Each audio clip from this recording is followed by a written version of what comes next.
আমার কাছে সবচেয়ে কঠিন কাজ আর সবচেয়ে বিরক্তিকর কাজ হচ্ছে সকালবেলা রুটি বানানো। কি বলবো, এই জিনিসটা যে আমার এত বেশি খারাপ লাগে আমি কাউকে বলে বোঝাতে পারি না। তার চেয়ে মনে হয় এক পাতিল ভাত রান্না করা আর ৩টা তরকারি রান্না করা অনেক বেশি সহজ। আসসালামু আলাইকুম, সবাই কেমন আছেন? আশা করছি সবাই অনেক বেশি ভালো আছেন। আমি আলহামদুলিল্লাহ ভালো আছি। চলে আসলাম আরও একটি নতুন ভিডিও নিয়ে। তো অনেক দিন থেকেই হচ্ছে সকালবেলায় আমি রান্নাটা করি, যেহেতু কোরবানির পর থেকেই আমার বাসায় আসলে হেল্পিং হ্যান্ড নেই, সব কাজ একা একাই করতে হয়। আগে হচ্ছে বেশিরভাগ দুপুরেই রান্না করতাম, কিন্তু এখন হচ্ছে সকালেই রান্না করি। আর এখন তো সামনে শীত চলে এসেছে, আসলে সকালবেলা কিন্তু শীতের মধ্যে রান্না করতে পারাটা মানে খুবই একটা কষ্টের কাজ। আর শীতের মধ্যে কিন্তু সবারই একটু আমাদের সকালবেলা ঘুমোতে ইচ্ছে করে, তাই না? কিন্তু কিছু করার নেই। আর এতদিন হচ্ছে গরমের মধ্যে কিন্তু মানে রান্নাটা করা যায়, কিন্তু শীতের মধ্যে আসলে অনেকটা খারাপ লাগে। অনেক পানি ঠান্ডা থাকে, মানে সব কিছু মিলিয়ে। তো আমার হাজব্যান্ড আর কি একটু শীতের মধ্যে দেখা যায় ভাত তো খাওয়াই যায় না, কারোরই আমাদের ভালো লাগে না। তো আগে হচ্ছে রুটি বানিয়ে রাখতাম। যারা আমার ব্লগ দেখেন অনেক আগে থেকে তারা তো জানেন, যখন আগে হেল্পিং হ্যান্ড ছিল আমি একসাথে অনেকগুলো রুটি বানিয়ে তারপর হচ্ছে ফ্রোজেন করে রেখে দিতাম। আর এখন হচ্ছে যেহেতু হেল্পিং হ্যান্ড নেই, আমার মানে রুটিটা না বানাতেই ইচ্ছা করে না।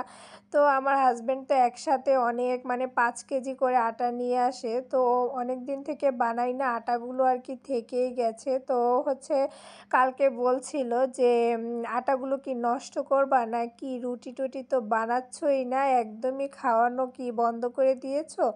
তো আসলে রুটি যে বানাতে পারি না তা না, বানাতে পারি, কিন্তু আমার আসলে রুটিটা বানাতে খুবই অলসতা লাগে। আর মানে মোট কথা মনে হয় যেন আমার কাছে খুব কষ্ট হয়।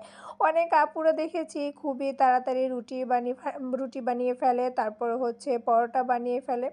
কিন্তু আমার যেহেতু সকালবেলা হচ্ছে রান্না করতে হয়, তারপরে হচ্ছে মানে লাঞ্চ বক্স রেডি করতে হয়। আমার হাজব্যান্ড তো দুপুরবেলা আসতে পারে না দোকান ছেড়ে। আর যেহেতু এখন দোকানে একজন মানুষ কমও আছে, একদমই মানে দোকান ছেড়ে কোথাও বের হওয়া যায় না, এই একটা অবস্থা।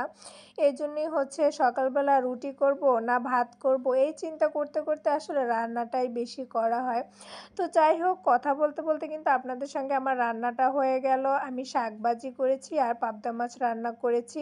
আর এখানে সন্ধ্যাবেলা মেয়েদের তো ক্ষুধা লাগেই, মানে সন্ধ্যার একটা নাস্তা তো ওদেরকে দিতেই হয়। তো অনেকগুলো মানে সবরি কলা ছিল, কলাগুলো হচ্ছে উপর থেকে ছোলা একদমই কালো হয়ে গেছিলো।